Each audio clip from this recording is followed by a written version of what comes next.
Hi everyone, Lord Rho back again. So, after discussing Guilliman and Cawl's plans for the Blood Angels and Space Wolves in the previous video, today we are continuing on with Cawl and his intentions to use the Traitor Geneseed. Heresy, I hear you say? Well, it may have already gone a little further than just intentions. So, as usual, spoiler warning to anyone not up to date with the current lore, and in particular the events of the novel Dark Imperium. The novel is by Guy Haley, who is seriously knocking it out of the park with all the novels I've read of his as of late, and I really recommend you go purchase and experience the read for yourself. The Black Library lore is really outdoing itself over the past couple of years, and if you're not reading them, you are missing out. So definitely go check them out. And with that said, without further ado, let's go.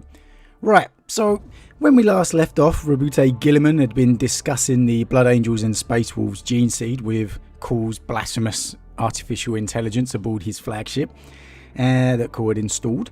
Now, let me read the next passage of their conversation for you. Furthermore, he has continued experimental implantation and monitoring of the thus far unused Geneseed in experimental test subjects, that of the 2nd, 3rd, 4th, 8th, 11th, 12th, 14th, 15th, 16th, 17th and 20th Legions. All show no sign of degradation or incidents of unwelcome tendencies within the recipients. All is well, my lord. Archmagos Belisarius Cawl reassures you. He is so satisfied that I am instructed to repeat his request that those gene lines be put into full production and be allowed to serve the Imperium as the Emperor intended. No, said Guilliman firmly. I cannot allow it. My lord, the characteristics of your brothers are too valuable to discard. The Emperor's original schema of warriors bred to specific purposes is sound and should be exploited. Under the current circumstances, we are operating with half of our weapons unavailable to us. The plan is unbalanced. Putting the remaining 11 augmented primary gene lines into production would allow far greater tactical and strategic flexibility of Space Marine forces, particularly when working in concert. I say again, no. Do not progress any further with this research. The warriors were not at fault. The science is not at fault. The Primarchs were. Chapters from your gene lines have also fallen in the past millennia, Lord Regent, and we do not censor them. I said no, said Guilliman forcefully. There was a silence full of hums and clicks. As you command, my lord, said the machine eventually. Archmagos Belisarius Cawl will comply. Can I truly believe that? Thought Guilliman. All magi of the Adeptus Mechanicus hungered for knowledge. When they had it, they could rarely refrain from using it. On this particular matter, he did not trust Cawl one whit. Well, what do we think of that? Obviously, Guilliman objects to any of the Traitor Geneseed being used, and rightly so. The last thing he needs is half the Indomitus Crusade turning against the Imperium. That could be pretty much the final death nail for the state of the Imperium at the moment if all of these fresh legionnaires then turned on them as well. It's interesting how passionate Cawl is about the issue, pressing it on, and a clearly annoyed Guilliman pushing his luck even, which is probably easier doing it via a computer from, halfway across the Imperium than face to face with a living Primarch. He probably wouldn't be so in his face then. And, if we're honest, Cawl does make a sound argument. The Imperium is operating with half of its weapons unavailable. The Emperor bred each legion to a specific purpose, and they were designed to interlink with each other and overlap, cover each other's weaknesses and strengths. And even Ultramarine successors have turned to chaos. Personally, I don't think bringing that up to Guilliman is likely to help you win an argument with him, but still, bonus points to Cawl for trying it. And despite Cawl conceding to Guilliman, denying him his request, it's interesting to note Guilliman still doesn't trust him. So he obviously is concerned, shall we say, about what Cawl may be up to. He doesn't even know exactly where Cawl is in the galaxy. He's having to rely on these communications via the artificial intelligence. And, you know, I think he would be right to do so. Something just doesn't seem right with Cawl. It's hard to put your finger on it, but they leave a little hint every now and again that Cawl may be up to something. And that leads us on to the Vigilus Defiant campaign book.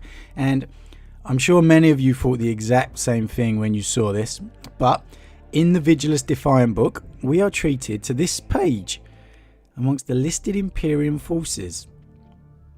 Now, what's wrong, you might say? It's just a Primaris chapter. Well, the Sons of the Phoenix, an Imperial Fists Ultima Founding successor chapter. Now, you know, give me a break. They scream one thing and one thing only: Emperor's Children. Yes, it is a little on the nose by Games Workshop, but, you know, I love it. I think this is fantastic. Cawl's research he was talking about come on, you know, experimental implantation and monitoring of thus far unused gene seed in experimental test subjects. He is so satisfied that I am instructed to repeat his request that those gene lines be put into full production and be allowed to serve the Imperium as the Emperor intended. So why would Cawl be so satisfied with just a few experimental test subjects? What even does Cawl class as a few test subjects? In the grand scheme of the entire Imperium, a whole chapter is a few. It's up to 1,000 Marines. And I think that's exactly what he's done. He has used Fulgrim's gene seed and created an Emperor's Children successor under the guise of Imperial Fists. And not only that, I wouldn't be surprised if there's more. We haven't seen all the Primaris chapters, the new foundings. He has got to have some other Traitor Primaris chapters out there. You know, the possible storylines this opens up are fascinating, to say the least. Could a Primaris Traitor Geneseed chapter stay loyal? How would they react when coming face to face with their Primarch who has turned? As we know, they're all pretty much on the move again now in the galaxy. It's only a matter of time before this happens. How would the Sons of Phoenix react when encountering Fulgrim? Even these, you know, enhanced superhumans as they are, feel the need to kneel before their fathers. They have this bond that is almost unbreakable. That's why so many of the traitor legions turned with their fathers, because they revere them, they idolize them. Of course, there's a few who stayed loyal, but the majority of them did all turn with their Primarchs. And you would think there must be suspicions in the Sons of Phoenix that they don't quite fit in with the rest of the Sons of Dawn, the rest of the Imperial Fist successors. Physically, they would look a little different. As we know, all the chapters, they have a resemblance to their fathers.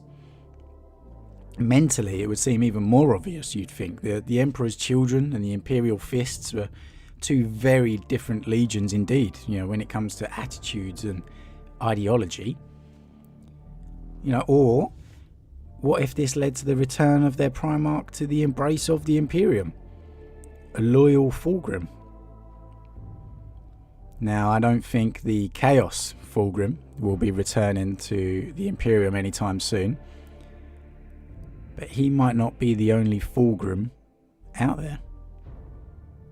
So, what do you guys think? Do you think Cawl's right, or do you side with Guilliman? Should the Imperium use the Traitor Geneseed stocks or not? It'd be an interesting debate to have. And has Cawl been pushing his experiments too far? Please drop a comment down below, and if you like my uploads, please leave a like and subscribe to help me build this channel and to keep the uploads coming. I'm really enjoying doing it so far. I really just love the lore of the Warhammer 40k universe, and being able to delve into it and just bring it to other people and talk about it is really a great passion for me. So, hope you enjoyed this video, guys, and with that said, I will see you again real soon.